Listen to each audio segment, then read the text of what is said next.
can talk from all level, these kind of things. I know. I never learned these things. My son used to do some studies, then we discuss. I know these terminologies are in the science subject even from O levels. So what we are trying to do in this university, in the ICDA, this dry zone conference, which is only 6 years old. So just imagine the one scientist, mathematician of course, because earlier university, because we had to think, the history makes sense. Even yesterday there was Ariviyal opening. They said there was a history there. Some Aryas came and they had the Tamil hereditary there, so they revived. Otherwise we look at this as a dirty thing, you know, in the town, mid of the town. Now the beautification is done. Similarly, the Kilinochchi, you know, but known to be our rice bowl of this northern province. So now we are intruding in this place for various other purpose and making this as a town. This happened to Vavuniya also. Actually, we are destroying, I always say, the goat made the village and man made the town. So now we are building town and township plan also we have. Building roads and houses and all these things are coming up. If Vavuniya gone to another era, in those areas my father was there as a PRO, public relation officer. Vavuniya was totally in a different scenario. So what we are trying to do in the human, most of the thing what we talk today is about troubleshooting the problem we have created. Environmental, nothing wrong with the environment. This is 4.5 billion years old. Our universities are, the oldest university in the world is 1,000 years old. That is a Bologna in Italy. And then Oxford is 900 years old. Paris is around that. Cambridge 800 years old. So we have only 1,000 years of management of this science. Science is organized form of knowledge. So we have been organizing. So we can be proud of this because we are a modern generation. So we want to have evidence base. The problem what we had in the agriculture today, one side we were thriving with the fertilizers. Now they talk, no, ban it. Now the CKA disease, the chronic kidney disease is appearing. So overutilization of things. So there are other problems are coming up, but we can't come out of the problem easily. We are in a caught-up scenario. So the conference is a troubleshooting actually. So in this time, so many speakers going to do a lot of things. So one mathematician said, okay, because why did I say mathematics? Because the Plato University from Greek time, all science were merging into mechanics and physics and mathematics. They were all together. Now the diversification is happening. Now even food science, you talk in agriculture faculty, you talk in the technology faculty, you talk in, discuss in the botany department, science faculty. I don't know what's happening. So this is happening everywhere. Now everyone talk about food technology, food science, food security, and but agriculture is basically science. So science by definition, because I am one of the elder statesmen of the university, that's why I speak like this. Because I have been, although I am a mathematician, I have been watching. My masters used to say, participation brings progress. So I am participating, I am hearing. This asset the God has given to us, the hearing. So conference to hear. Hear from those who have done so much of devotion, dedication, sacrifice, you know, and they really observe a lot of things. They made the studies and they want to present it.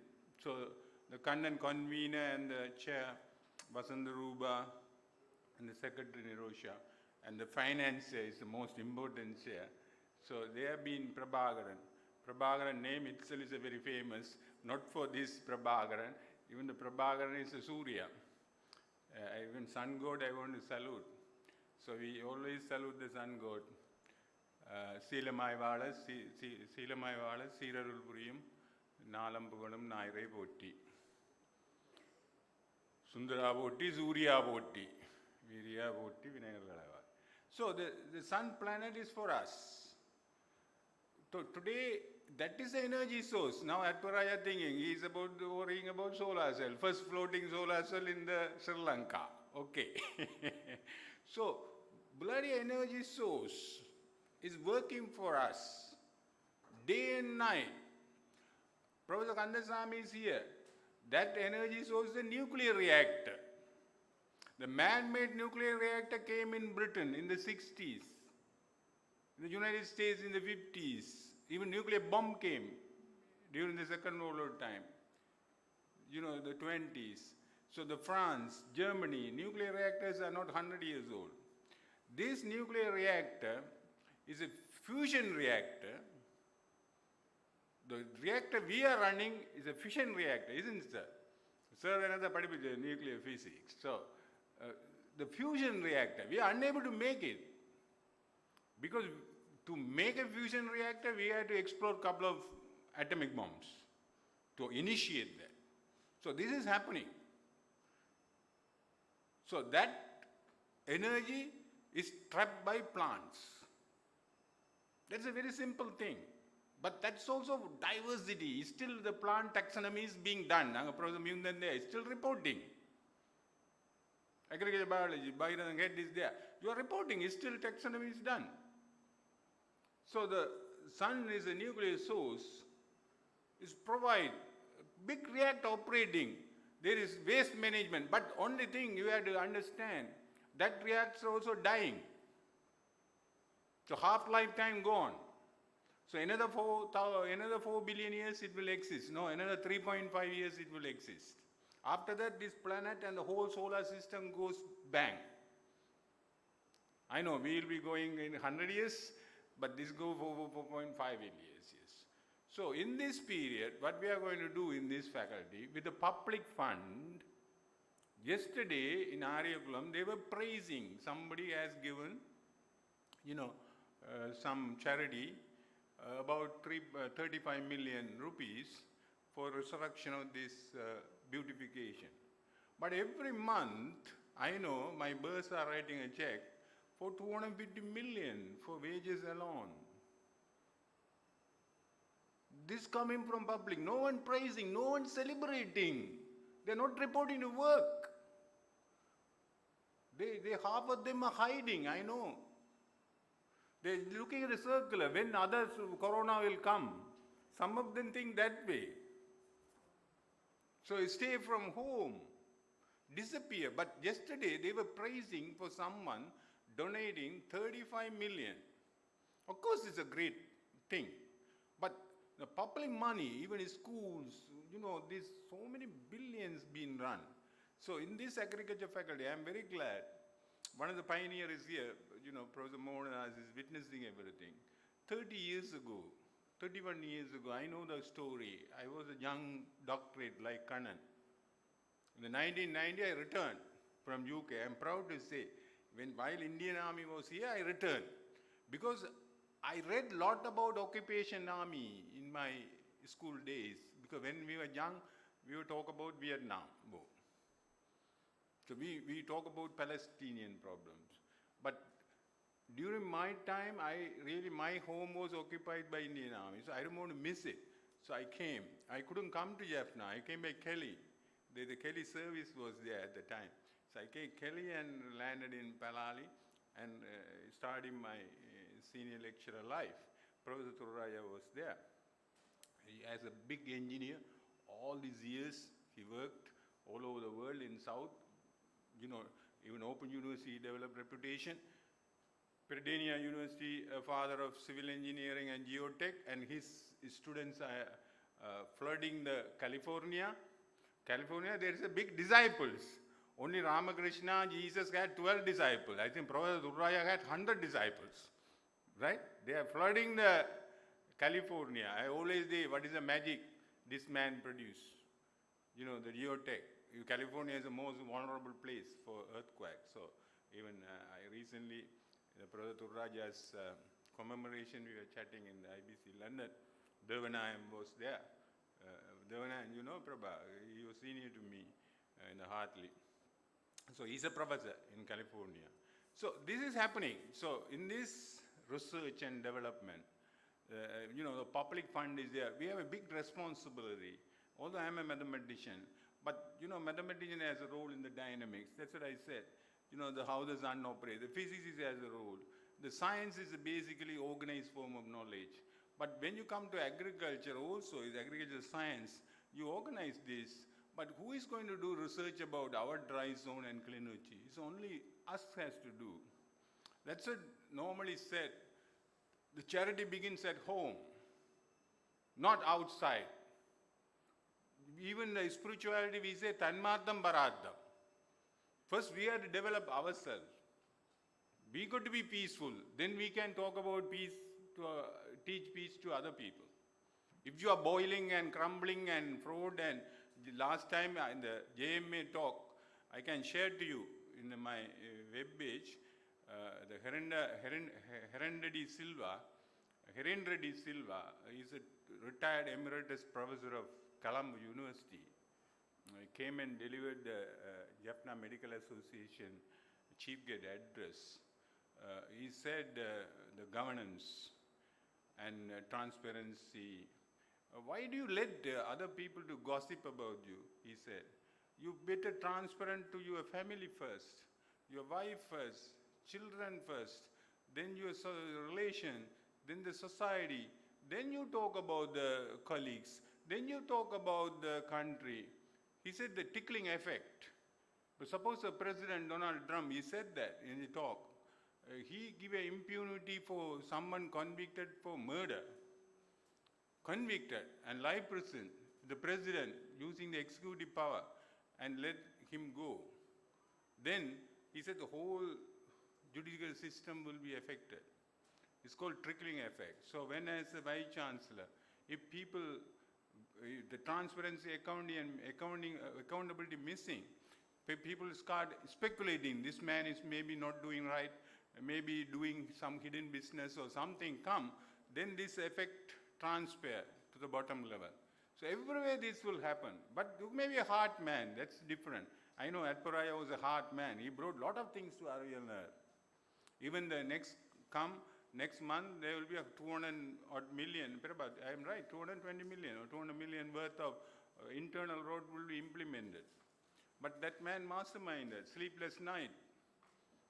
And now the Prabha delivering it, finishing touch. So just imagine, so I'm very glad this place is now blessed.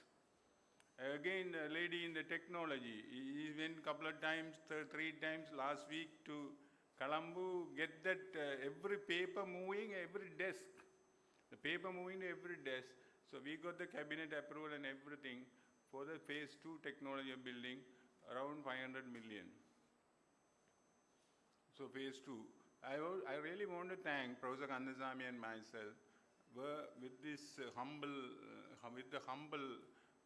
attitude. We came here in the 2016-17 to inaugurate a faculty. We didn't have anything. So we occupied the semi-permanent building of the engineering and of course obtaining service from the agriculture faculty for every intellectual input and every single utensils we were using from drawing board room to everything from other faculties. And now within in one batch has to pass out.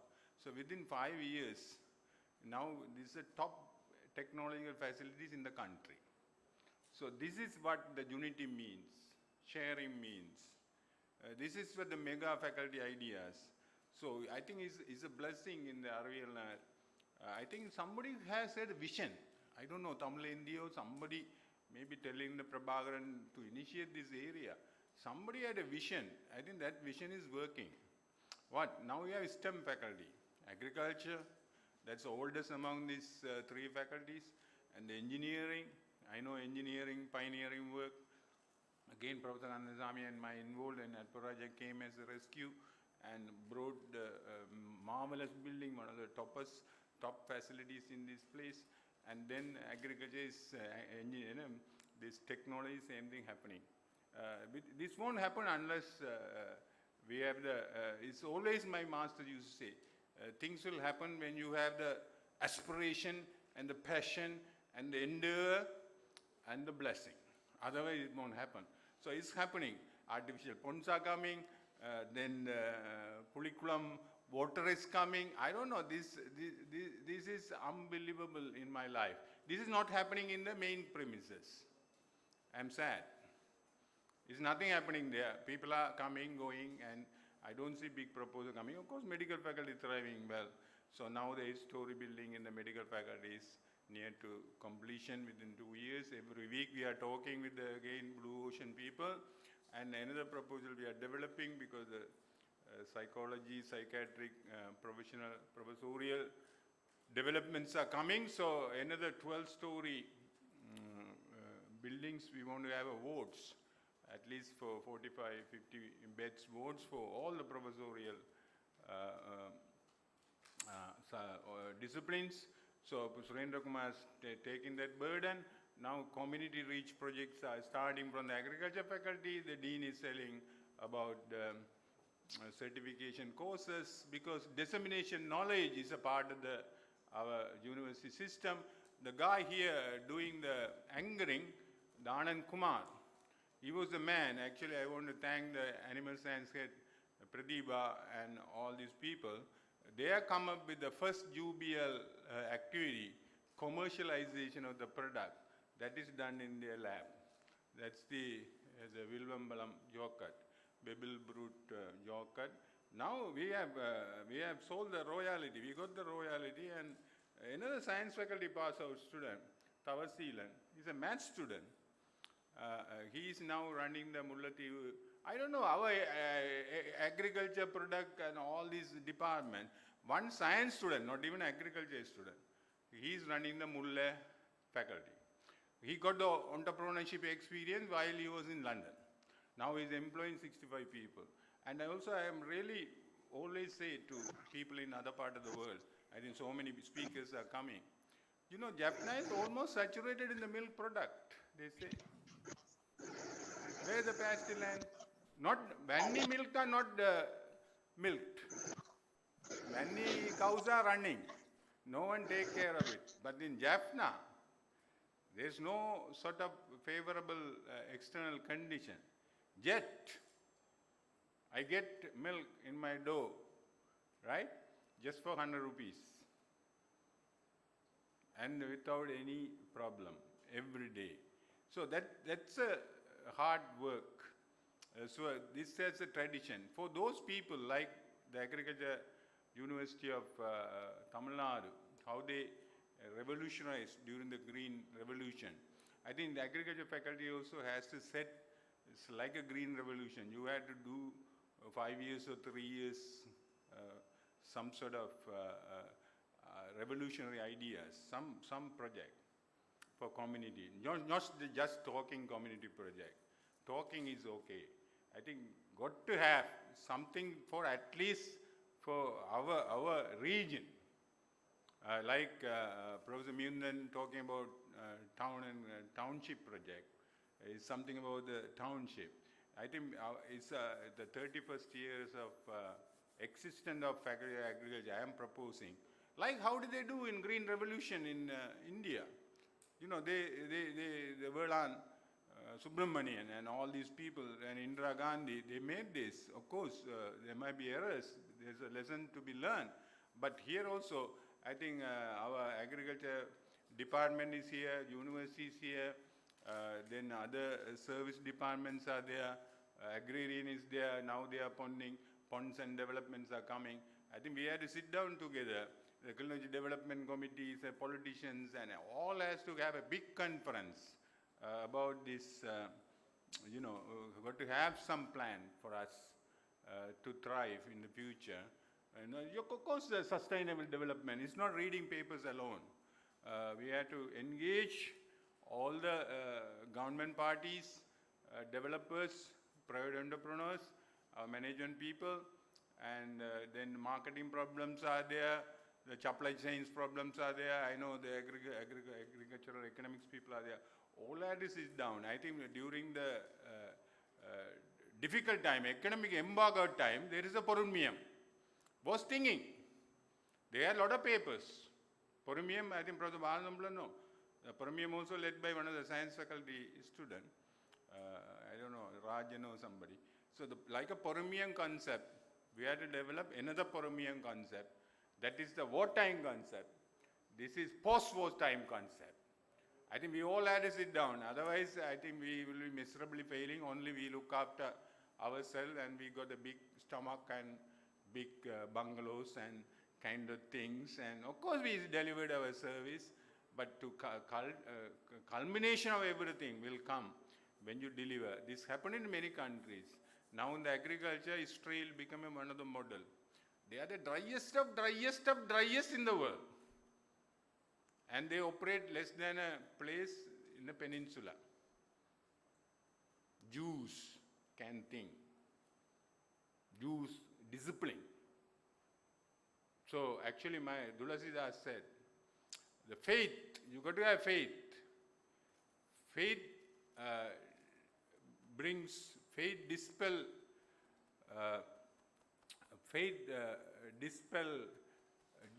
desires. So when the desire, the faith comes, the desires goes. Then he said devotion generate knowledge. That's what all these laboratory people devoted themselves. Devotion does not mean that you pray and sit and do. So devotion generates knowledge.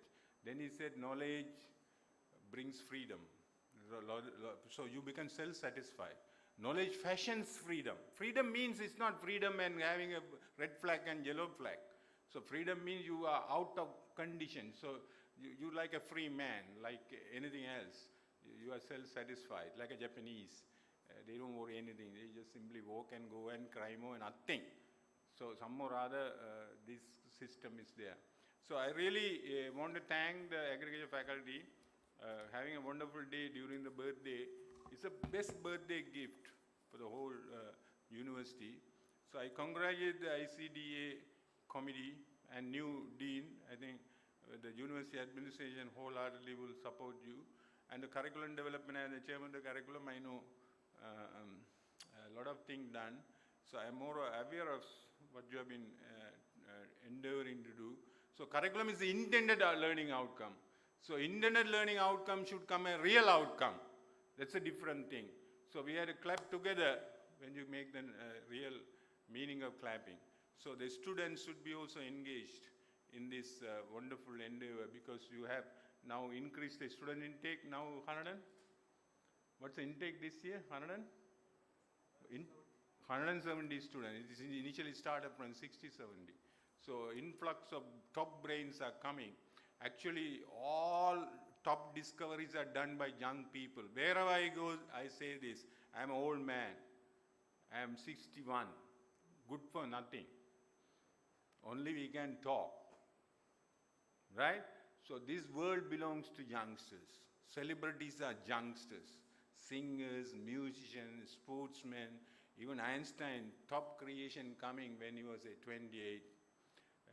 Newton, Kepler, all these people, even Hawkins, he originated Big Bang theory when he was doing a PhD student. Now the Hawkins seat, Donaldson is there. All are young. I know we can manage, we can be managers. So these 175 people coming here should be made very, very vibrant. That's a responsibility of the faculty. I will beg you, all the academic staff, your personal presence make a lot of difference. So that is my appeal. So that seeing somebody working, others get inspired. That's what the Lord Krishna's presence in this world for 125 years. Every minute is recorded, from the childbirth to the 12 o'clock in the midnight to the final departure in the jungle with the arrow hit on the foot. Every minute is recorded. Still we read and get inspired. Even the war time, in the war front, he spoke to Arjuna some philosophy. Is celebrated. That's called Gita. It came from, it's like a song, it came. So it's celebrated. So your presence, because you know, Atparaja's presence, I am not praising him, presence, and you know, Somal is present in the technology faculty. Now the Prabhakaran has come. We were talking to Prabharan about the origination of Faculty of Engineering. When he was young in Ruguna, we had a meeting in Candy Hotels. But now he is a dean. The nature brought him. I think he had a desire. Some or other practical condition was not favor. As long as the condition was right, he is here. He is here. So that's the way it is. So let us have the desire. Let us have the faith. So that will dispel all kind of doubts. So the faith dispel doubts, not the desires. Faith dispel doubts, and devotion generates knowledge. Knowledge fashions freedom. Freedom means is a self-satisfied in every aspects of life, especially food and everything. That's a primary enjoyment. Professor Balasundaram used to say, the primary enjoyment of human being is food. Other things you do occasionally, whiskey or whatever. Food, from morning to evening, that is the primary enjoyment. So that has to be right. That has to be, I don't know what to say. So thank you very much, ladies and gentlemen, for patient listening. I also want to thank all the people as a Vice Chancellor, Asanda Gunatilaga from Queensland University is one of the Golden Beach area. So climate change and population growth and balancing water demand. And another, Karim Meridia, he was our youth keynote speaker earlier. Professor Mundan was also there in the Michigan State. A lot of my students are in the Michigan State. Probably no one knows. We don't advertise. So again, Karim Meridia coming, building global knowledge partnership for sustainable food system. Even after use, Karim Meridia in a wind-up talk, he made a lot of recommendations. This is all vaporized. Maybe we have to revise this. And then keynote address by His Excellency. In India, we call Vice Chancellors as Excellency. I don't know, our Indian counselors say, always when he invite me, he put me in the top seat and he always call me Excellency. In India, they call it Vice Chancellor's Excellency. But we take it very cheap, former Vice Chancellor and present Vice Chancellor. There is a Chancellor also. Anyway, I really call Professor N. Kumar, His Excellency, Tamil Nadu Agriculture University, that made a contribution to the, the green revolution of the India, and the most respected place, and our gift of Professor Mundan was trained there. So prediction, perception, and reflection in dynamics of dynamism of the agriculture, marketing, and trade. And again, it will be followed tomorrow. I think these 2 days are going to be really, it's like the most exciting days in anyone who can have or think about it. So another keynote address by Professor Prakash, Annamala University Department of Genetics and Plant Breeding, Abortic Stress Management and Crop Diversification, and Professor Gunaratna, Climate Change Adaptation in Agriculture, is coming from Peradeniya, and Animal Science, University of Peradeniya, Vijay Gunavardhana keynote address. I really want to thank. And also I want to thank all these chairs, Professor C. Sivajoganathan and Nandagoban. As a Vice Chancellor, I have the duty to do that. And Professor D.A. and Dharmadasa will share the food security session, and Professor Dharmagiti will be doing the social science and nutrition management, and our Great Eastern young man, I think he is extending a lot of help to technology, engineering, and everything. He's the one work 110%. He's I really, as a mathematician, I can understand what this 110% means. Practically, it's not viable, but I can see in KDs. So environmental engineering, irrigation, water management. Thank you, man. And our Professor Prakash, plant protection session, he will lead it. Thank you, sir. And Professor Savwal is associate professor now. In 2 weeks' time, we'll have a professorship selection board is ready, man. So Savwal, plant breeding and biotechnology from the botany department, and livestock and poultry management by Professor Kalamadi Murugan. So I can see now our friend, he was, I don't know, he studied in Göttingen. That's what I respect him, not as agriculturist. He's a man from Göttingen. Göttingen is a place, top, we call it in mathematics, the Mecca, Medina. You know, the places like Mecca, Medina in mathematics, Göttingen from Germany, and Princeton from United States, maybe Cambridge from UK. So Swananda Veil, I think, got trained in Göttingen, Germany. So he spent sabbatical also here. Very pleasant man. I really listened to his talk when he was doing somewhere in our science conference earlier. So that's what I'm saying. You see, I'm hearing these people. Meridia, Mose, keynote speaker. Although I'm a mathematician, I heard these people. This is a gift, the hearing. So Sivananda Veil, today personally also present. So thank you very much, sir. I understand your daughter also here. So yesterday in the board of examiner, somebody told me, Sivananda Veil, what Sivananda Veil this? I said, this is our Sivananda Veil daughter. So really, so we are preparing our university life and endowment for another generation. Even I talked to Kannan, he passed out in 2010 or 11, right? 9. So that means it's a fourth generation of people now doing the business. So they are better than us. Messi is better than Maradona, no problem. Maradona is better than Pele. I don't know, that's the way they evolve coming, because the technology coming, kids coming. Now the tennis players are top of world. I don't, those days we talk about Stefan, Burke and all this. Now this Nadal and this Roger Federer, different generation. They can't match. So that's the way the new generation we are facilitating. So they have all the facilities. So and finally food processing and product development. Why I'm telling this, I know some other people come here and go. You don't know the whole proceedings sometimes. You miss this. Because the busy world now, everyone is taken up this clouding, the clouding social media coming now. I can talk about clouding if you want. So Buttika Perumpuli, so he's food processing product technology, and Professor Kabilan, another botany professor, he's going to do food and nutrition. So ladies and I really want to thank all the people sharing.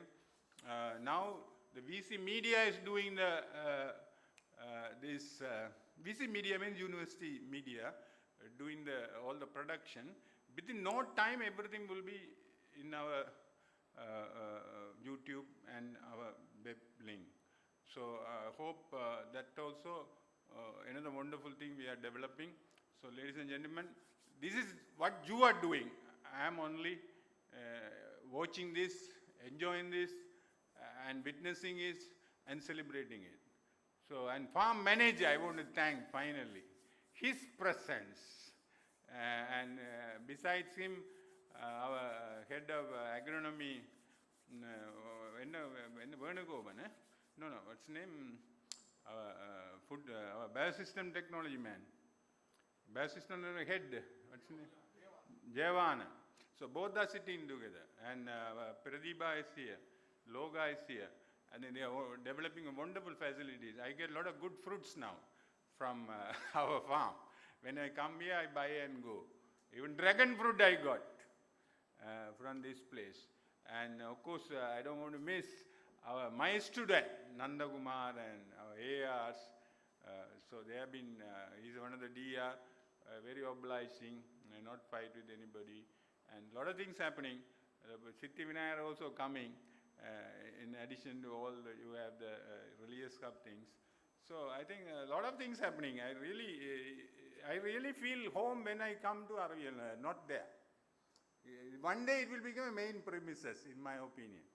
That's the way it is evolving. So I want to thank all you are contributing here. I'm not really lying. It's really happening. It's happening. It's happening. Maybe that's a vision of the old pioneers. Kandaya and Professor Raja came, and a man who pioneered first dean right on the road in a heart attack. So just imagine while he was leaving the world, what he would have thought about. Even I myself, one day coming to Ariviyal in April, I got a heart attack from heart pain, developed somewhere in Navakuli, is ended up in Kilinochchi, almost 1 hour. I know what it is. So I made that proceeding going. Apura I had. So I think it means I know. So this is a feeling. So human beings are feeling machines. So we live anyway. Even according to our faith, there's a life after death. So life is not a problem. That's guaranteed in Buddhism and Hinduism. There's a life after death. So why do you worry about this? So let us celebrate what we do now. And we are respected in this country. We have been given top salary, top facilities. I know what it is. So ladies and gentlemen, thank you very much. And really, it's a marvelous occasion. Being with you, I feel very, very, very pleased and proud and happy. Thank you very much, ladies and gentlemen.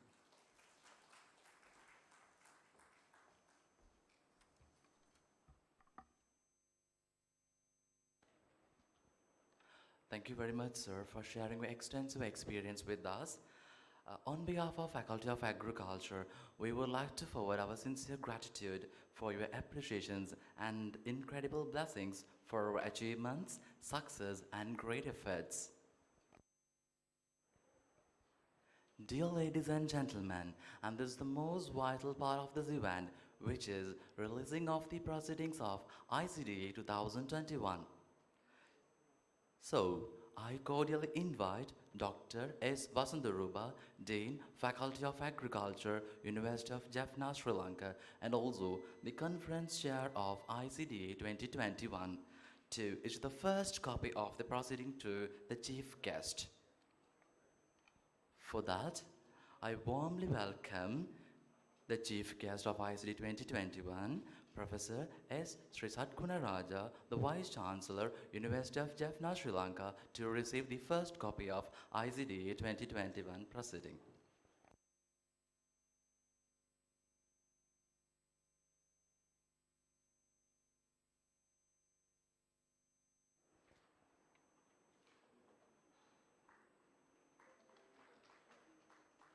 Thank you very much, sir.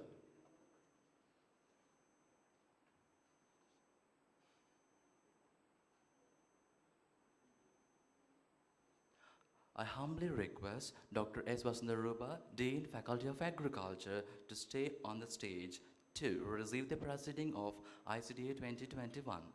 For that, I cordially invite Dr. N. Kannan, Head, Department of Agriculture Engineering, Faculty of Agriculture, University of Jaffna, Sri Lanka, and also the convener of ICDA 2021, to issue the copy to the Dean.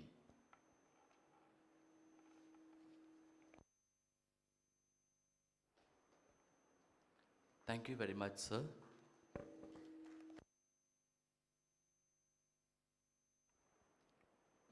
Now, I would like to invite Professor P. Balasundaram Pillai, former Vice Chancellor and External Council Member, University of Jaffna, to receive the proceeding of ICDA 2021.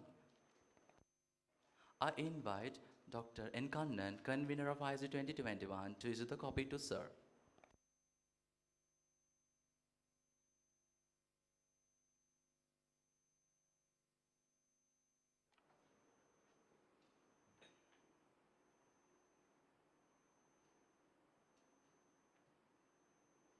Thank you very much, sir.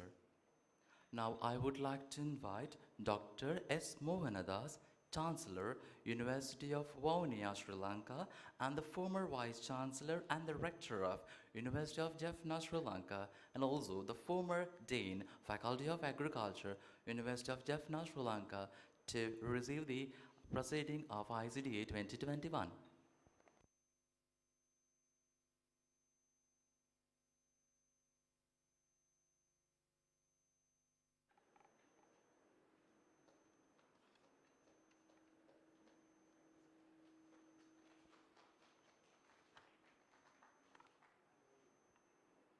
Thank you very much, sir. And I would like to invite Emeritus Professor K. Kandasamy, former Competent Authority, University of Jaffna, Sri Lanka, to receive the copy of Proceeding of ICDA 2021.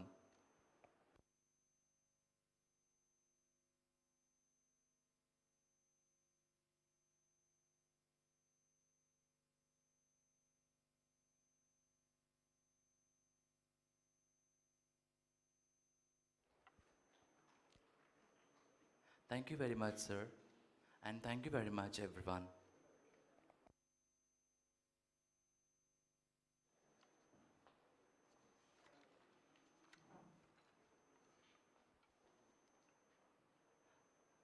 Now let's go with the agenda.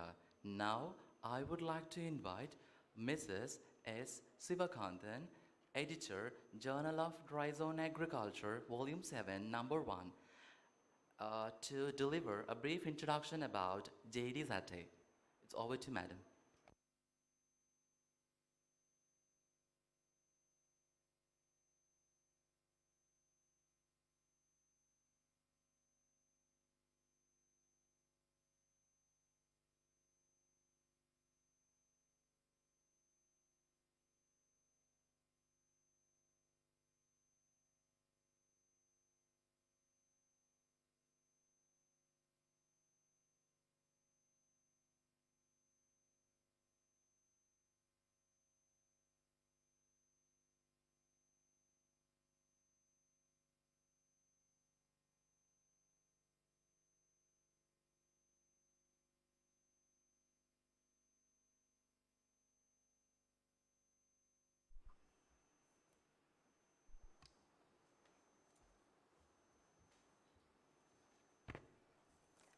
Very good morning, ladies and gentlemen. On behalf of the editorial board of the Journal of Dry Zone Agriculture, JD Sate, I am delighted to present its 7th volume, number 1 and number 2. The publication of the Journal of Dry Zone Agriculture has become an important event in the annual calendar of the Faculty of Agriculture, University of Jaffna. The JD Sate is a peer-reviewed scientific journal aiming to publish up-to-date, high-quality original research articles related to all facets of dry zone agriculture. 6 volumes of JD Sate have been published so far with the substantial contribution of many individuals, especially the authors and reviewers, to the early development and success of the journal. Since the publication of the maiden volume, the editorial board of the JD Sate constantly aspires to improve the quality and visibility of the journal. In this journey, the initial steps are being taken to include the JD Sate in online journal databases. Further, I am pleased to announce that starting from the current volume, Volume 7, the JD Sate operates under the terms of Creative Commons License Attribution 4.0 International CC by 4.0, which allows reusers to distribute, remix, adapt, and build upon the material in any medium or format so long as the attribution is given to the creator. The agriculture is the mainstay of the Sri Lankan economy. Currently, the country is facing additional challenges due to COVID-19 pandemic together with the unpredictable climate changes which threatens the nation's food production profoundly. The research aiming to find innovative solutions to address the challenges has a key role to ensure the food production sustainably. Despite the pandemic that intruded the scholarly works, the researchers are striving to discover solutions for the issues related to agriculture. As a result, 30 manuscripts were submitted to the volume 7 of this journal. After preliminary assessment and rigorous double-blind review, 13 full-length research articles are published in this volume. Needless to say that the findings published in this volume will contribute to improving the dry zone agriculture and related industries. I am certain that upcoming volumes of this journal will carry even more research articles in a diversity of perspectives related to dry zone agriculture. I take this opportunity to extend my heartfelt gratitude to all who contributed immensely amidst the pandemic to bring out yet another volume of JD Sate as per the schedule. My special thanks are due to the authors who submitted their works to the JD Sate. I am especially indebted to the reviewers for sacrificing their time voluntarily to ensure the standard of the journal. Further, I would like to thank the associate editor, members of the editorial board, and the office bearers for their relentless support to the release of this volume of the JD Set A possible. On the last note, I would like to express my sincere gratitude to the University of Jaffna for providing partial financial assistance, the University Research Grant 2021, for the successful publication of this journal. Best wishes and thank you for your contribution to the upcoming volumes of the JD Set A. Thank you all.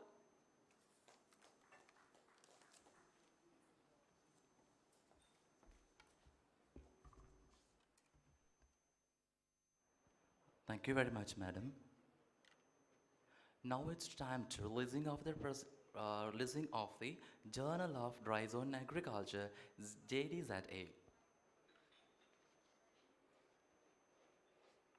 For that, I would like to invite Dr. S. Vasandaruba, Dean, Faculty of Agriculture, University of Jaffna, Sri Lanka, to issue the first copy of JDZA to the Chief Guest, Professor S. Satkunaraja, the Vice Chancellor, University of Jaffna, Sri Lanka.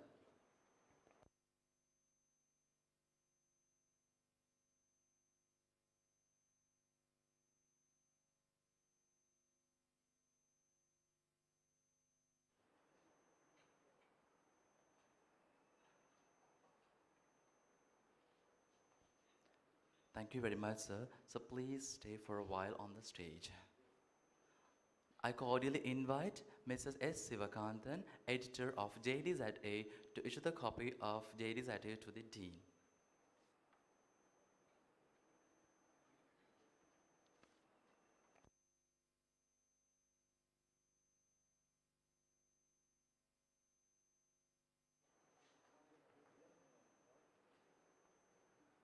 Thank you, sir.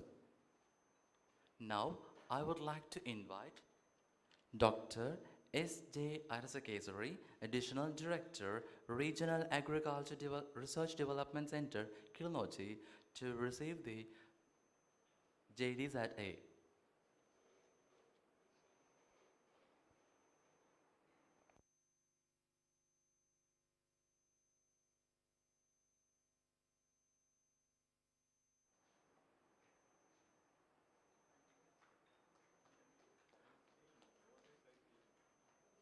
Thank you very much, sir.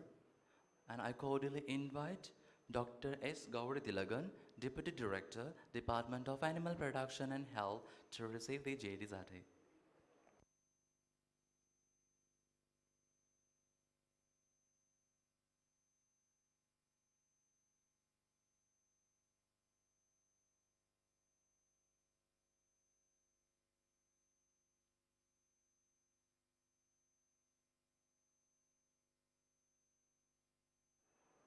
And finally, I would like to invite Mr. Tiruvada Uran, External Council Member, University of Jaffna, Sri Lanka.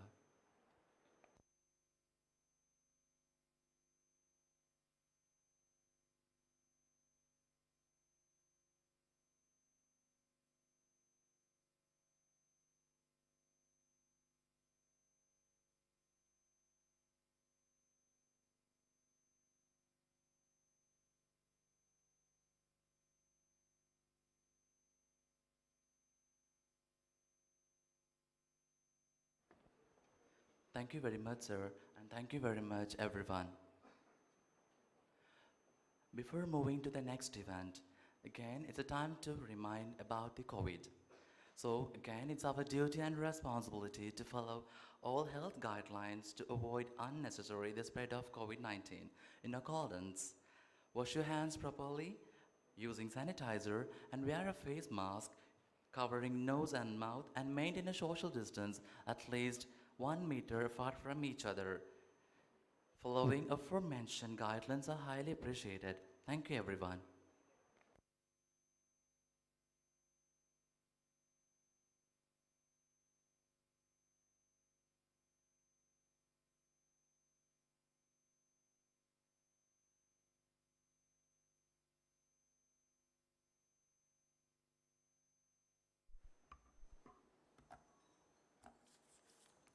Dear ladies and gentlemen, now it's the most time for the keynotes page. For that, I would like to invite Dr. N. Kannan, the convener of ICDA 2021 and also the head Department of Agriculture Engineering, Faculty of Agriculture, University of Jaffna, Sri Lanka, to introduce the keynote speaker of Professor Asantha Gunatilaka, Queensland University of Technology, QUT, Australia. Sir, it's over to you.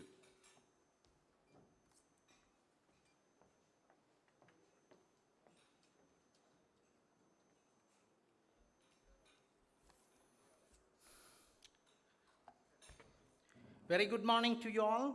This is our time to start keynote addresses from eminent scientists of various disciplines. The first keynote address is by Professor Asantha Gunatilaka, who is a professor in water and environmental engineering at the Queensland University of Technology, Australia.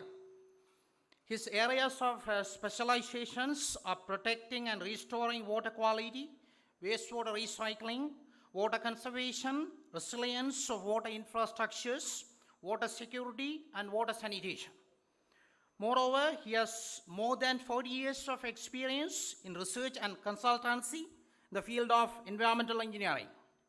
In addition to this, he has obtained Australian dollars of 13 million for a range of R&D projects.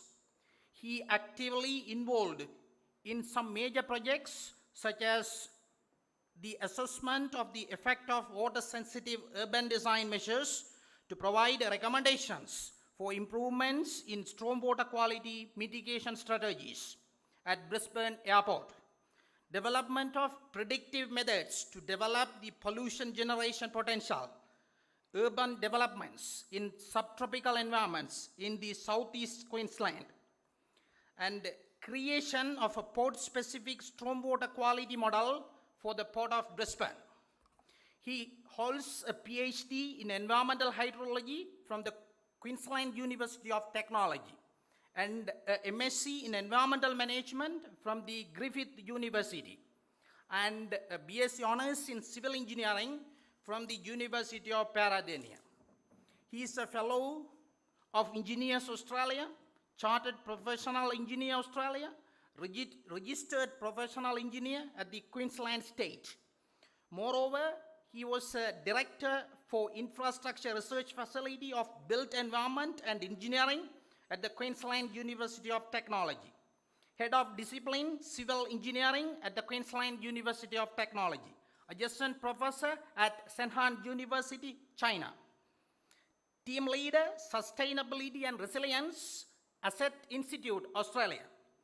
He has over 300 scholarly publications, including books, book chapters, journals, conferences, and 50 technical reports. He is actively having research links with Brazil, United States of America, China, Indonesia, India, Qatar, and Sri Lanka. It is highly effective to note that he has perfectly supervised more than 50 PhD candidates to earn their highest academic qualification in order to serve for different countries. In addition to this, he has extremely high citation records of 9,864 with a H index of 51 and an I index of 177. It clearly shows his potential in the field of environmental engineering as a research scientist. Finally, I am proud to say that I had an opportunity to be supervised by his academic excellence to complete my PhD in environmental engineering. He is now actively involving to upgrade the status of the Department of Agricultural Engineering, Faculty of Agriculture, University of Jaffna. His contribution to the faculty is highly commendable. We are highly energetic and excited to have him as a keynote speaker of the ICDA 2021. This is over to you, sir, to start your keynote address. Thank you very much.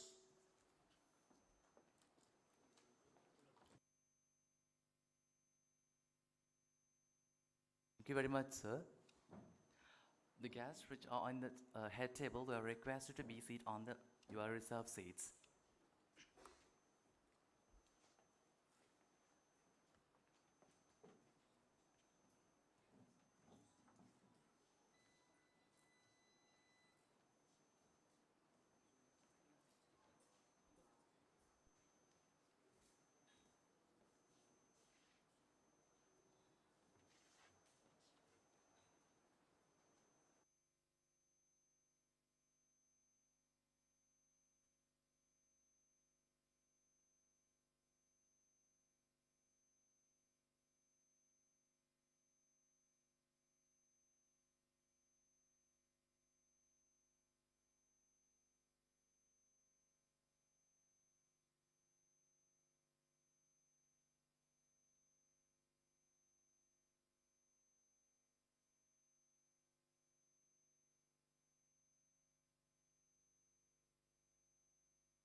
Okay, so firstly, I would like to thank the conference organizers for giving me this opportunity to talk about a topic which I'm very passionate about, climate change and water. And also, I'd like to thank Dr. Kannan for that wonderful introduction. It was quite long. I did not expect such a long introduction. Okay, so thank you, Kannan. So let me start on my presentation. It's about climate change and population growth and balancing water demand.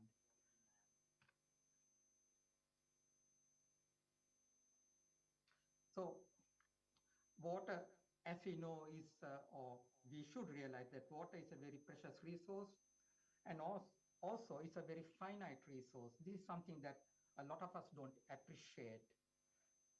Water is essential for human survival, and because of various factors such as population growth, there is that escalating demand for water for household use, industry, agriculture.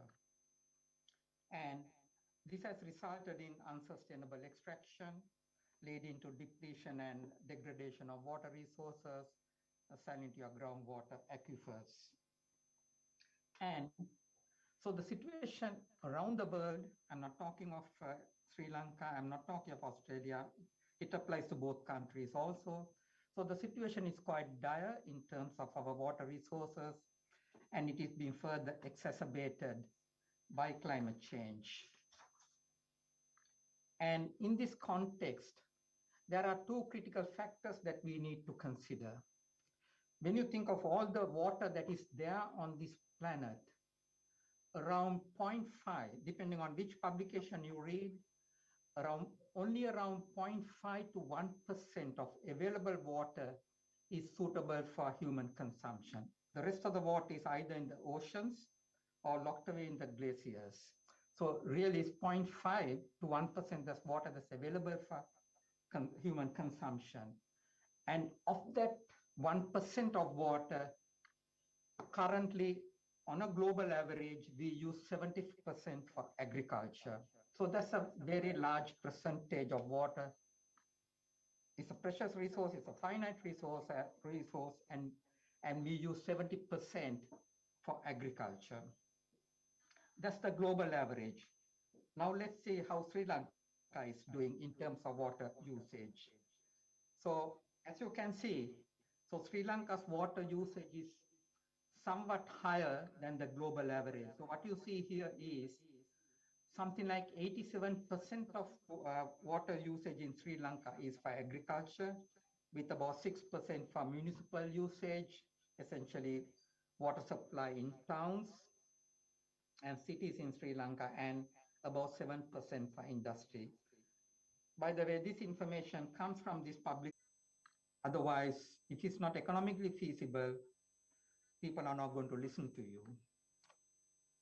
And adaptation is not a technological fix, but rather it's about understanding and prioritizing our vulnerabilities, focusing on areas based on local needs. So it's not about what Australia is doing. What does Sri Lanka need? What does Jaffna need? So we really need to focus on the local needs.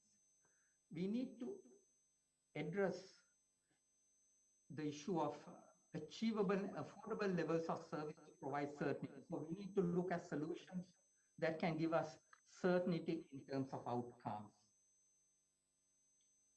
And what I always say is there's always opportunities in adversity. So we should really look at these challenges as an opportunity to create a tangible, sustainable development agenda.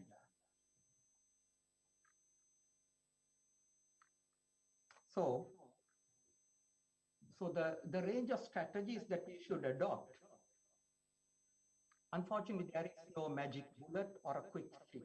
In other words, it's not a case of turning a switch on or off and the problem is fixed.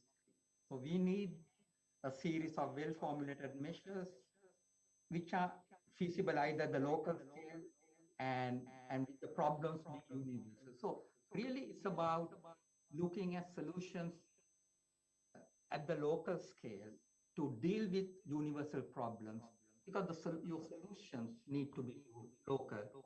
So it's not a case of one size fits all. In other words, it's not a case of taking a solution and applying it everywhere. It's not a case of taking a solution from Australia and applying it in Sri Lanka. It's not going to work in the long term.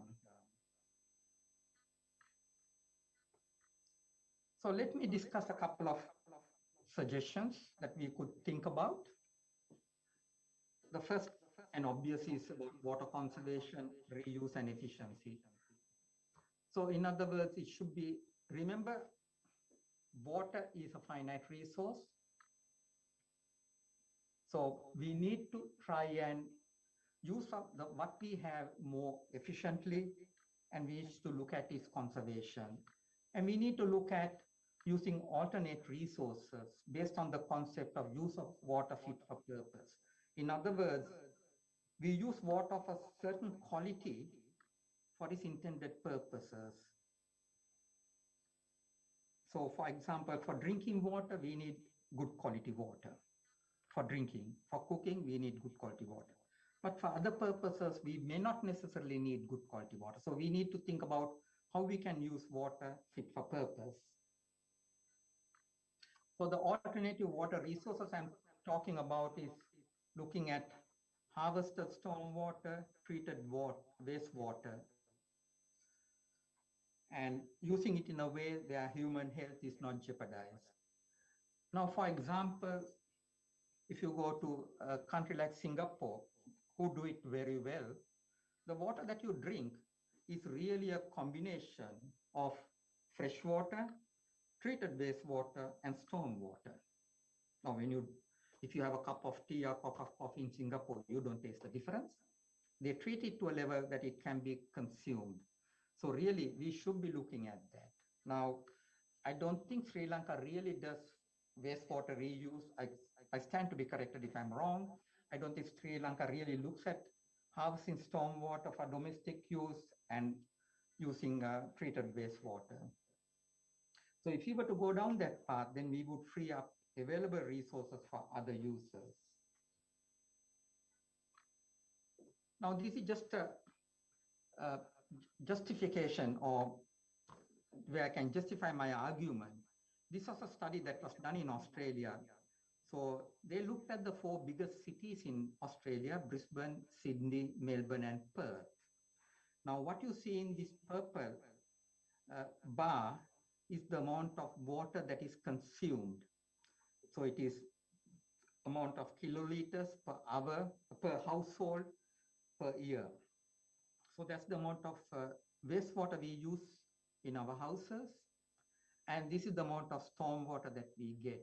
So really, the obvious thing there is, the Brisbane receives a lot more storm water than the amount of water we consume.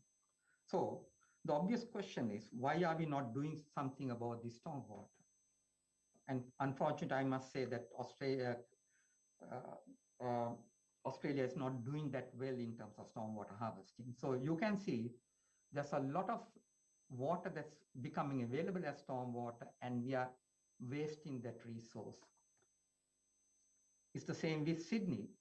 That's the amount of water they consume, and this is the amount of stormwater they receive.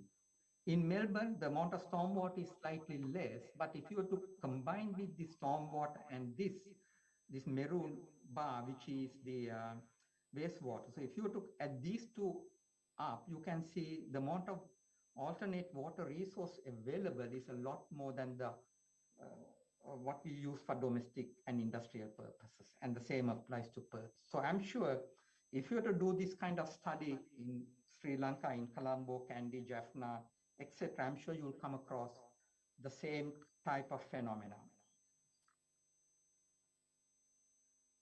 So the next approach is about advancing proven approaches, what is already there. So an obvious is there we can look at things like planting high yield crops and resource efficient farming practices. I'm not going to dwell on this because there are whole research institutes that are devoted to this kind of practices. So we could be advancing that by all means. And something I want to talk about is application of highly water efficient approaches such as hydroponics,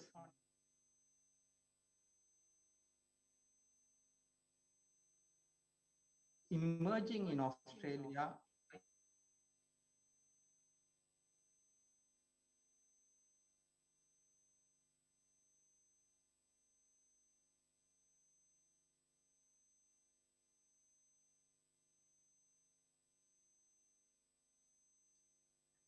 And the other concept that's gaining ground in Australia and in certain parts of the world is urban agriculture. Half of the world's currently more than half the world's population live in urban areas.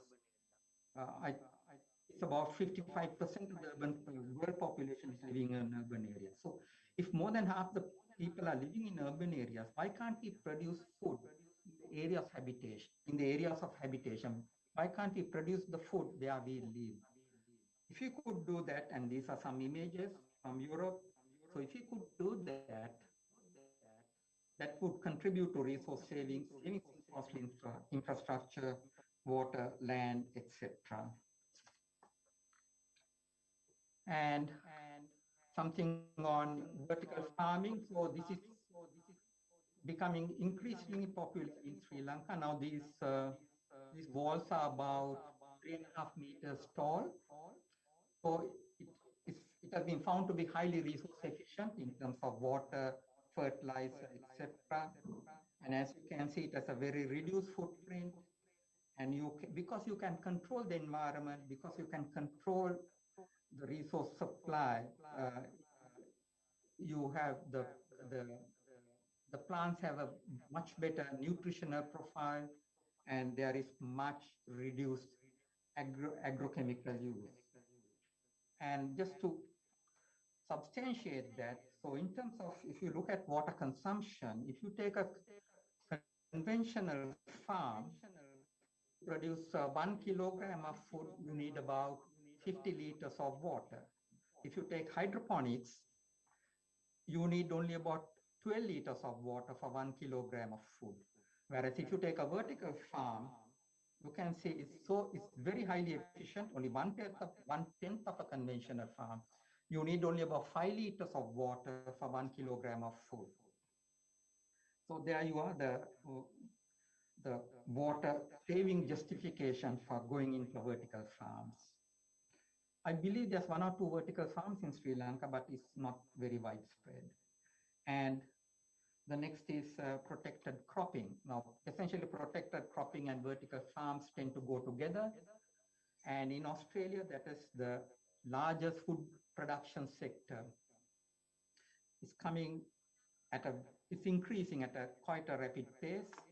And they have found that there's improved productivity and high yields can be consistently maintained on a small footprint. So essentially, you've got your vertical farms here inside these warehouse type structures, and the food and nutritional quality is secure because it's in a controlled environment, and you've got total control of the production environment. And you can grow a variety of plants without pesticides, and there's protection from external pests. And crops are not restricted to seasons. So in other words, because you're controlling the environment, you can grow whatever crops at any given time of the year. And in Australia, there's a lot of automation and robotics being used for this farming. Now, so that's in terms of farming. Now, I want to briefly touch on 2 topics which are not quite relevant to my topic, but I think it also provides some context and some relevancy. One is reducing food waste.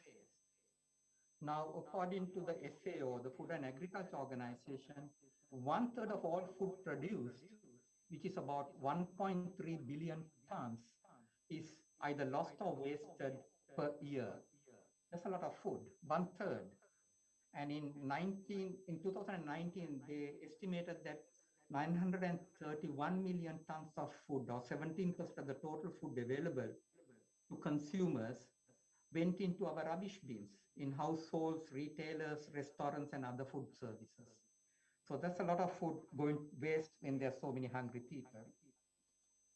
And the sad fact is, nearly 30% of our agricultural land is used for growing food, which is never eaten. So if we were to, theoretically, if we can stop food waste, we can actually meet our food demand. And any savings, of course, would translate to savings in water and other resources. The second concept that is gaining ground in various parts of the world, including Australia, is this concept of a circular economy. So a circular economy theoretically means an economy where the production, consumption is cyclic, where you have reuse, recycling, and refurbishment playing intermediate roles. And again, that results in savings in water and other resources. Now,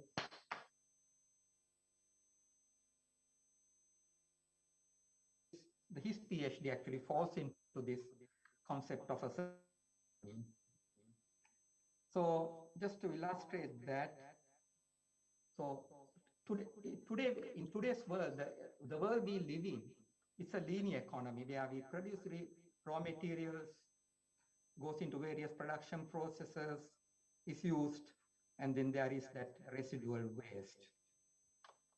So in terms of a circular economy, as the term implies, it's a circular process. So you've got responsible sourcing, responsible consumption, and so forth. And then you've got this agroecological transformation, and then conservation of water, land, and biodiversity. So you've got your consumption cycle working hand in hand with your production cycle, so that you are minimizing your waste and optimizing on your resources. So in conclusion, so the impacts of climate change is going to be further exacerbated by population growth, and these impacts are quite widespread, and Sri Lanka is equally vulnerable as the rest of the world. And to mitigate the predicted impacts and to protect community well-being, robust and well-formulated strategies need to be implemented.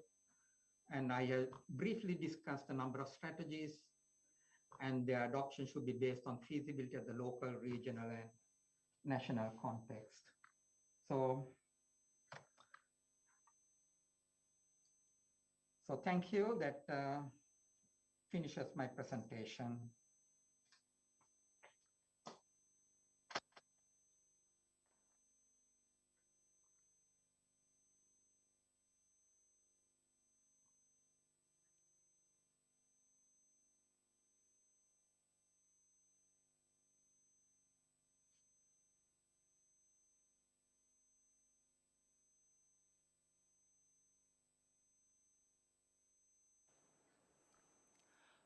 Thank you, sir, for giving your valuable insights. Dear ladies and gentlemen, the second keynote speaker, Professor Karim Meridia, was unable to join due to technical issues. Therefore, we are moving to the next keynote speech. For that, I cordially invite Professor Mrs. S. Sivachandran, Dean, Faculty of Technology, University of Jaffna, Sri Lanka, and the former Dean of Faculty of Agriculture, to introduce the next keynote speaker, Professor N. Kumar, former Vice Chancellor of Tamil Nadu Agriculture University, to our esteemed audience. Thank you.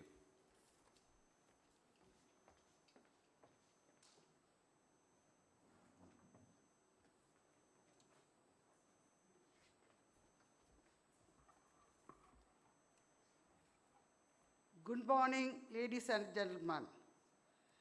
It is a great pleasure for me to introduce today's keynote speaker, Dr. N. Kumar, the Vice Chancellor of the renowned Tamil Nadu Agricultural University, Coimbatore. He is going to deliver an address on the title of Predictions, Perceptions, and Reflections of Dynamism in Agriculture, Marketing and Trade, which currently everyone is deeply interested. Before we request Dr. Kumar to deliver the keynote address, it is my duty to introduce him to the audience. Dr. Kumar is hailing from Kattukarai, a village from Kanyakumari district, Tamil Nadu. Dr. N. Kumar has an excellent academic and professional track record. He began his career as an assistant professor in horticulture during 1979 at Tamil Nadu Agriculture University, and by consistent and meritorious performance, he rose to occupy the position of the Dean of the Horticultural College and Research Institute of the same university during 2009 to 2013. Before becoming the 13th Vice Chancellor of the renowned Tamil Nadu Agriculture University, Coimbatore. He was conferred with several prestigious awards by recognized organizations, and few to list them: the Lifetime Recognition Award in 2009 by Confederation of Horticulture Association of India, Lifetime Achievement Award in August 2019 by Tamil Nadu Hill Banana Growers Federation in 2020. He was conferred with Agriculture Trade and Technology Award in 2019 by the Tamil Nadu Agro-Input Traders Association. He was also conferred with Karita Ratna Award in 2019 by the All India Agriculture Student Association. He was a recipient of Fellow of Horticulture Society of India in 2012, which promote the horticulture, and also he was awarded with 5 gold medals and 9 medals in his spanning career over 35 years in agriculture development.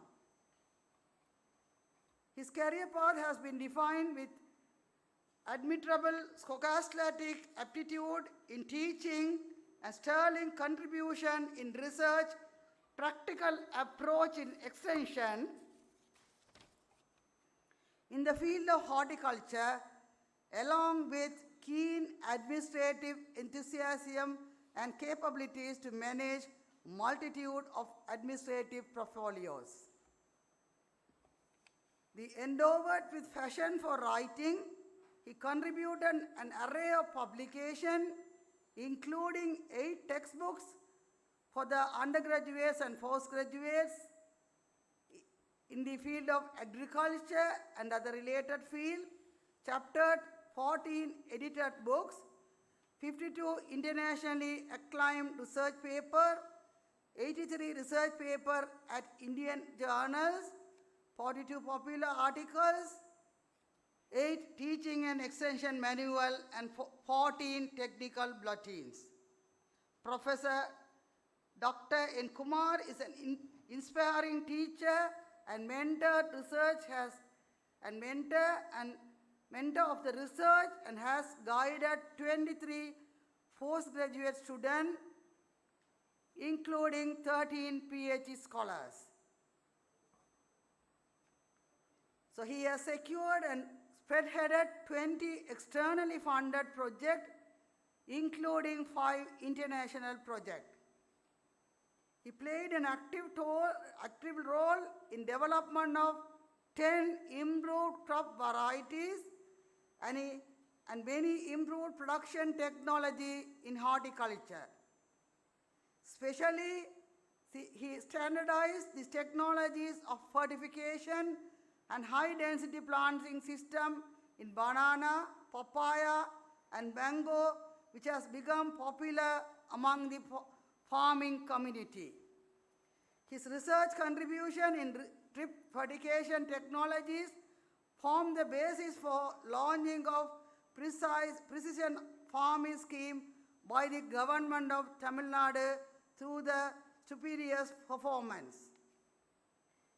He has organized 17 national and 3 overseas international conferences, presented in several symposiums, and had professional visits more than 15 countries, including Germany, Malaysia, China, India, USA, Turkey, Sri Lanka, etc.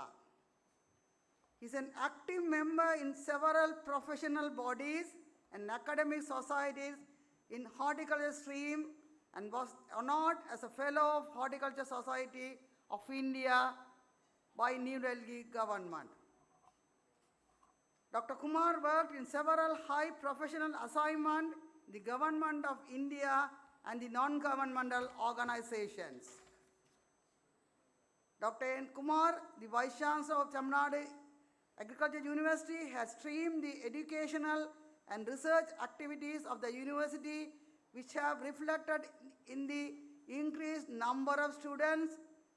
The transformational changes happened in the university under his leadership helped securing project more than 30 crores of Indian rupees.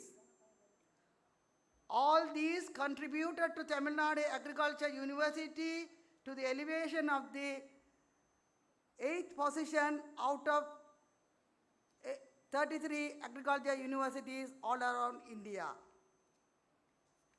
So he encouraged the staff to publish more index journal articles, and he earned the university the H index of the university from this 52 to increase up to 78. He's in his short tenure till he is doing the Vice Chancellor. He was recently appointed as a Vice Chancellor 1 year ago. And also he got several funded projects, which is known to be the major position of the universities, of the agriculture universities in India. because in India almost all the technologies are produced by the university and extended to the farmers through university extension schemes. I am very proud to have you, sir, here as the keynote speaker of this morning for a relevant conference of dry zone agriculture. So, unfortunately, you were unable to visit to Sri Lanka due to the pandemic situation, and we kindly invite you to give your presentation by virtual media. And we hope to see you next year's conference in person. It is over to you, sir. Thank you very much to accept our invitation to deliver this address. Thank you very much for all.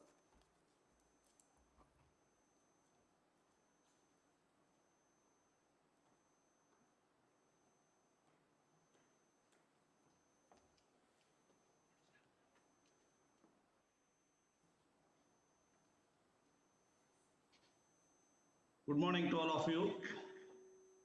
Am I audible? Madam, am I audible? Hello? Am I audible to the University of Jaffna?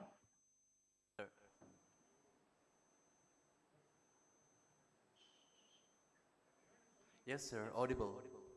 Audible. Okay, thank you, thank you. At the outset, I thank the Honorable Vice Chancellor of University of Jaffna, Sri Lanka, to have given me this chance to give the keynote address on the topic predictions, perception, and reflections of dynamism in agricultural marketing and trade. I also thank the organizers to have presented my brief CV before the August gathering. In fact, from the CV itself, you would have seen I am not an economist.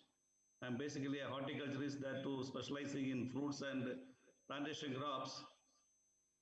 And even then, with my experience and also the information given by my economist, I have agreed to present this topic, prediction, perception, and reflection of dynamism in agricultural marketing and trade.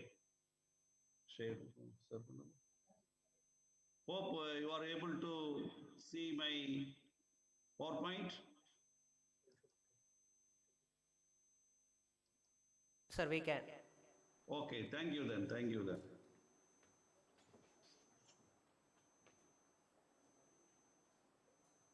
So in fact, this liberalization and globalization has transformed Indian agriculture from production-oriented marketing to market-oriented production.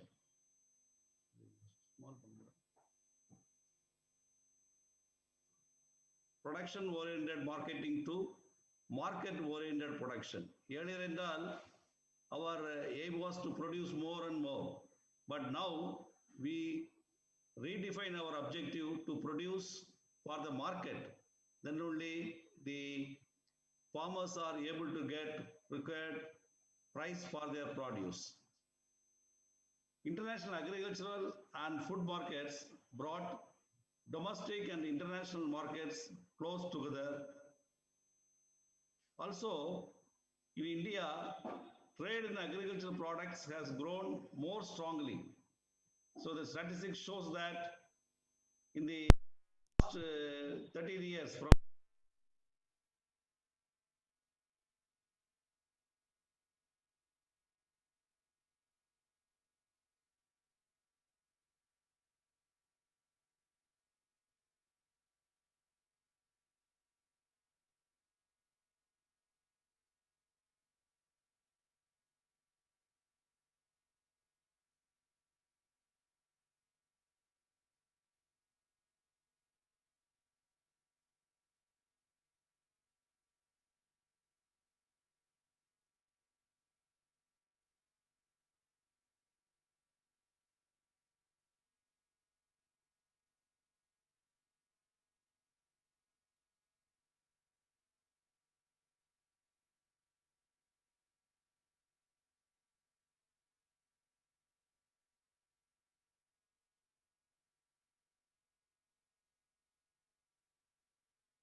we have a loss of nearly 30%.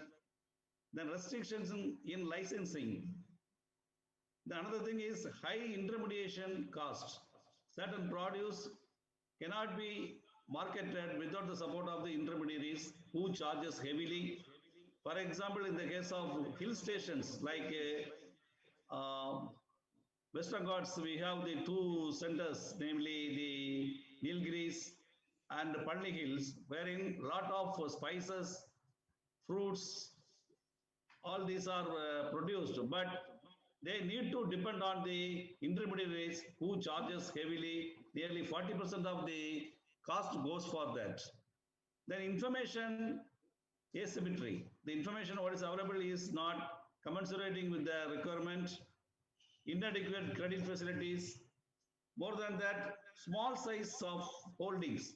So now on an average, the Indian farmers holding size is less than 2 hectares only, which also restricts the sufficient growth in the marketing, etc.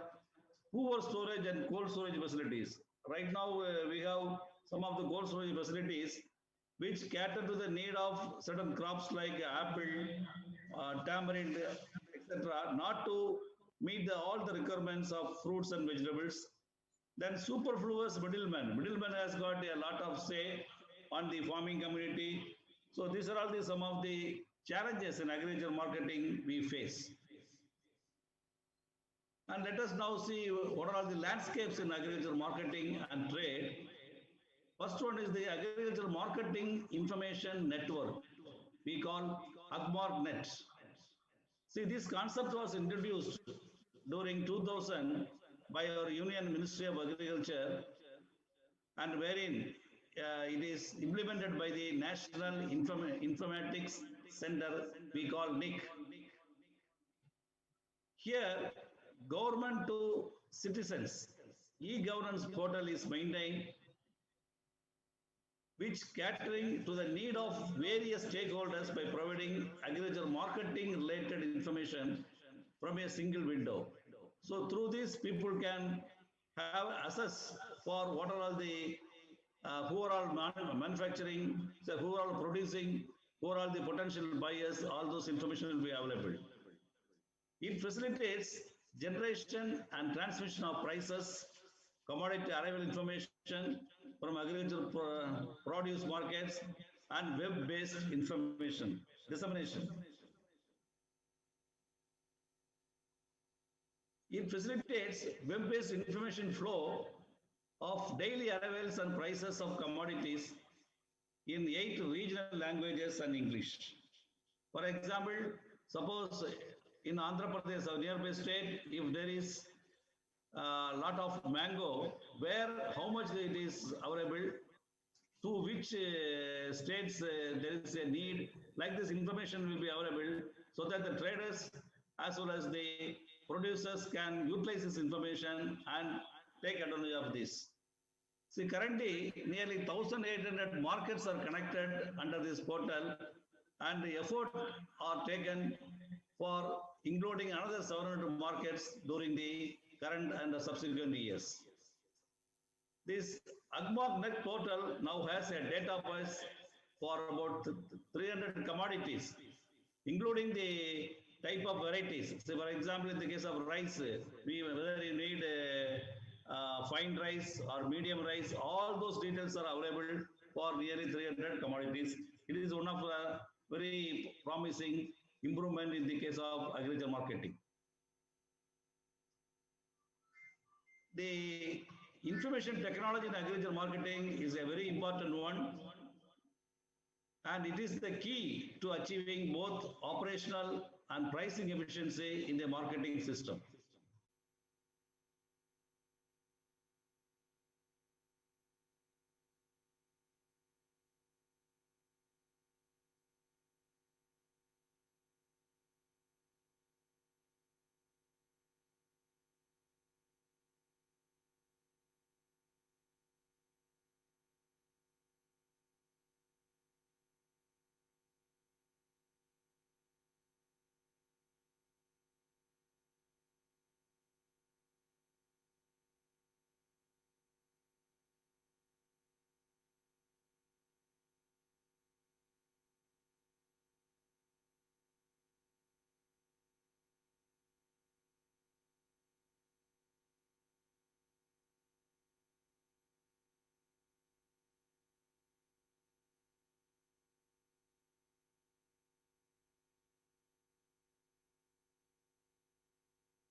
Sorry for the inconvenience caused. Please stay until the keynote speakers join.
Oh,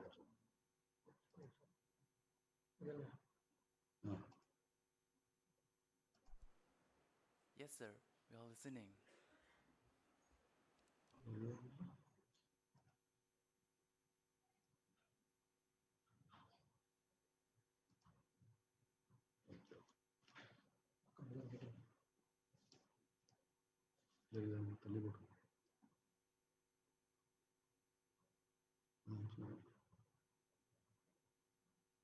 I'm sorry, there is some disturbances in the net, and I am again connected. Whether I am audible? Hello? Yes, sir. Audible. Whether I am audible? Yes, sir. Whether I am audible? Yes, sir.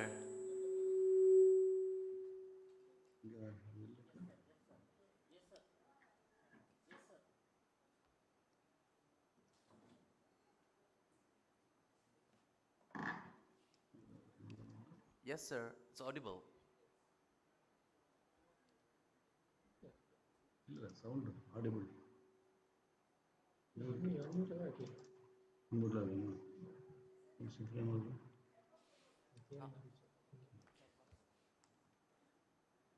Mute, unmute.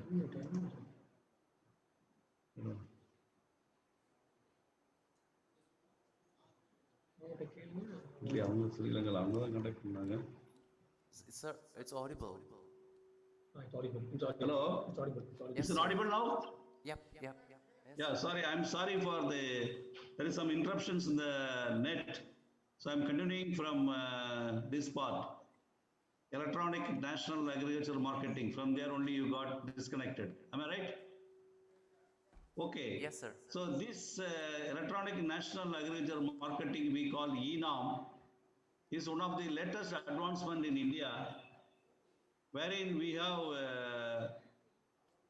nearly 1.69 crores farmers registered under this. Also 1.55 lakhs traders are registered under this. And they are handling nearly about 4.13 crore metric ton of bulk commodities, 3.68 crore number of coconut, besides bamboo worth of 1.22 lakhs crores in Indian money. It enables the farmers to showcase their products through nearby markets and facilitates traders from anywhere to quote the price. For example, say South India is known for turmeric production. If turmeric is required in a Delhi market, the traders in Delhi market can easily access to the portal and they can see the produce, then quote it. Thereby, there is a closeness between traders and the farmers. So that is facilitated under this platform eNorm. The objective of the eNorm is to create a national e-market platform for transparent sale transaction, because there is therein no middleman is allowed, and it is a regulated market. So this is the eNorm price flow. You can see here the farmer with the produce, they go, the registered grower go to the eNorm center, then samples are taken and assayed. For example, turmeric means they will see the quality of the turmeric besides the curcumin content.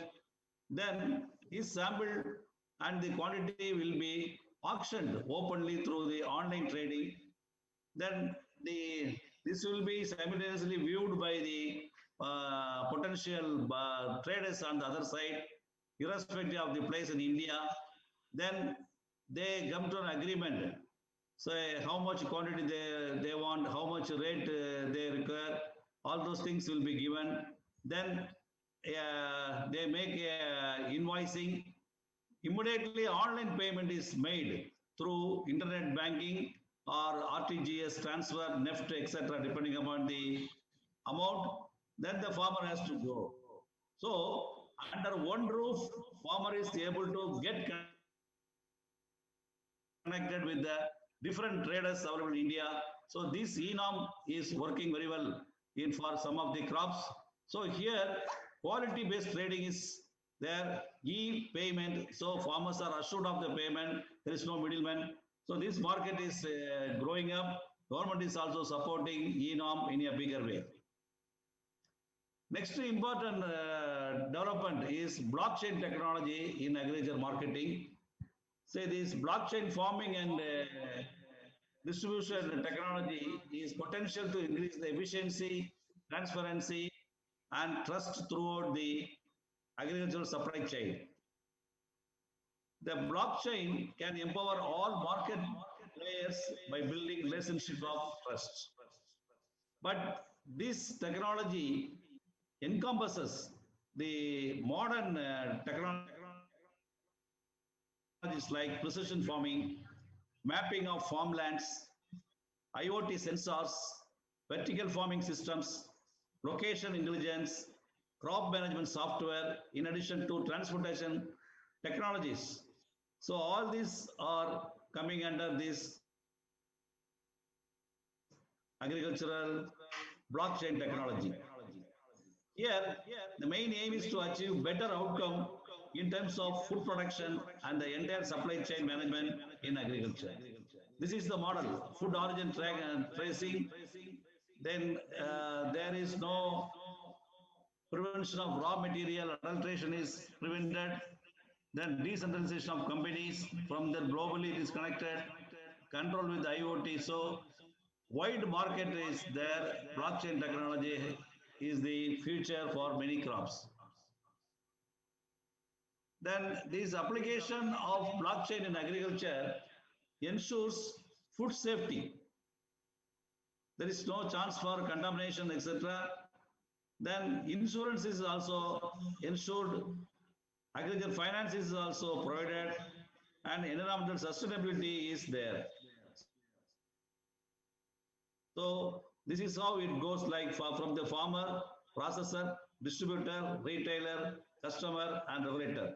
So everything under the IoT based, information based, this is the growing technology in agriculture marketing. Then another important development in agriculture is the FPOs, that is Farmers Producers Organizations.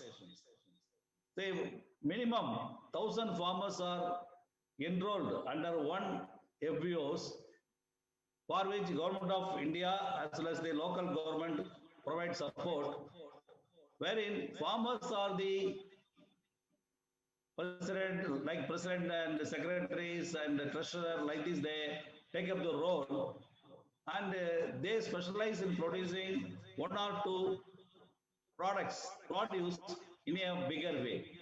You know, in India, as I told you earlier, small growers are the dominating in the agriculture sector. So by bringing out the FPOs, small farmers are united together, so their strength is number. So for example, 1,000 farmers are there, average 2 means it is 2 into 1,000, 2,000 acres production is there like this. So these kind of FPOs are very common in our states like Gujarat, Maharashtra, Madhya Pradesh, Rajasthan, Tamil Nadu, and our state Department of Agriculture Marketing promote FPOs and register and provide all our supports. And this, they able to realize higher returns for their produce.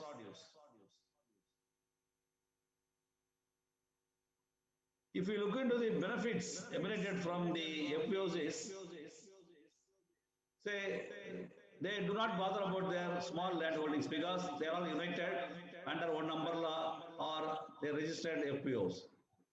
Then since they are having larger area by unification, they can negotiate with the big companies. Suppose there are about 2,000 acres, they are specializing on one chili variety, they can demand with the particular company that this is our price. If you want, you can buy it, otherwise they will go to the other buyers like this. Then, because of the aggregation, there is lot of economy. See, for example, the inputs related to particularly fungicide, pesticides are centrally arranged by the office of the FPO so that the price negotiation with the cost inputs are also possible. So socially also they a lot of impact because women sector play a key role in the field level. And another thing is our government now is promoting one district and one product cluster. So by FPOs concentrating on a single crop, they are able to produce a single crop, and it is also linked with the processing so that value-added products are brought for sales. This is happening in the case of minor millets, which are now having a lot of demand in the international markets. Then another key area in marketing is the use of artificial intelligence, which is expected to grow at a rate of 25.5% from 2020 to 2026.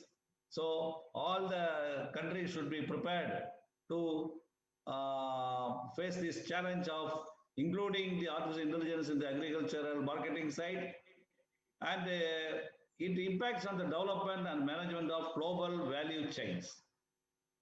See, this is AI is helpful in warehouse management, demand production, improve the accuracy of just-in-time manufacturing and delivery. It is also used in price prediction, decision making, and portfolio management. Say, the country like Brazil has already established an artificial intelligent tech and trade innovative that includes using AI to improve the trade negotiations. So AI has got a lot of scope in agriculture marketing too. Then agriculture commodity marketing. Say, this is used to hedge commodity price.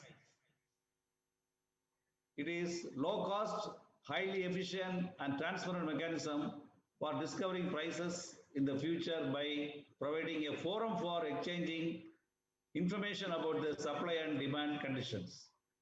At present, 25 commodity exchanges are in operation in India, carrying out the future trading. This is mainly for our pulses, some of the spices are handled under this. So, these are all some of the leading future marketing side, like National Multi-Commodity Exchange. We have 4 in Ahmedabad, Indore, Mumbai. Again, Multi-Commodity Exchange, MCX in Mumbai. And National Level Commodity Exchange is controlled by National Commodity Derivative Exchange. So they got a lot of role to play in agriculture marketing.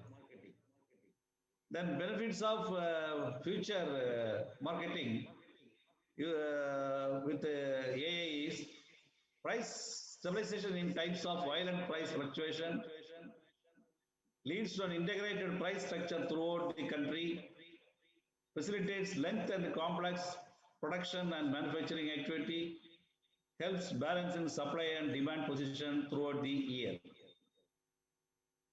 Another development in India is the contract farming. In fact, as I told you earlier, most of our farmers having less than 2 hectares of their holding. So, just like FPO, this contract farming only difference is number of growers are brought under one platform, and they have a tie-up with some of the multinational companies to specialize on production of some targeted crop. The technology and the extension works are monitored by the MNCs, and there is a pre-set agreement between these two parties to take a minimum price, predetermined minimum price, which is mutually agreeable. If there are getting higher prices, the MNC has to give accordingly, but minimum price is assured. Fortunately, this is picking up in certain states like Punjab, Maharashtra, etc. But economists analyze whether the contract farm is beneficial or not. But our studies show that only the wealthier farmers with relatively better land holdings are getting benefit out of this contract farming, whereas very poor farmers are not able to get, or they are not prepared to take a risk with this contract farming. Then marketing, extension and research. See, so far extension activities only for the production side. Now we are also giving importance for marketing extension, wherein the knowledge has to be imparted at the grassroots level. The farmers, their various stakeholders, input dealers, all these are interconnected, and extension agencies will reach them. Here, market-driven production program, post-harvest management, availability of market finance, information on facilities for quality assurance standards, grading, package storage, transportation, contract farming, direct marketing, forward and future markets, covered under the market extension system. Main objective is to create an ambience of good marketing practices in the country to promote the interest of farmers as well as the consumers. So these are all the various landscapes available in marketing systems we have seen. So the way forward is government policies to support transportation, infrastructure, education, research and development, and alternative marketing systems, direct marketing, smooth raw material supplies to the agriculture processing industries, competitive trading, organized retailing, information exchange, adoption of innovative marketing systems, etc. The market model should be considered for upscaling and mainstreaming so as to achieve many benefits in the marketing of agricultural produce. As I told you, ENAM is a very good platform. Our government is attaching much importance for ENAMs. Then credit flow to agri sector needs to be enormously increased to meet increasing demand for capital investments for developing marketing infrastructure and for pledge finance. In this case, our National Agricultural Rural Development Bank, we call NABARD, is supporting state government with the minimum interest to make infrastructures related to rural development, thereby benefiting the agricultural marketing. The information technology, including Internet of Things and artificial intelligence and big data analysis, need to be extensively promoted in agricultural marketing. So future agricultural marketing, without this IT, we cannot think of. So we have to integrate marketing with Internet things and artificial intelligence. Thereby, one country can definitely be in touch with the others and have smooth marketing. I think, thank you. I am very thankful to all the participants to have patiently hearing my talk, and also I am sorry for the interruptions because of the connectivity problem with the net. Thank you for the opportunity given. Thank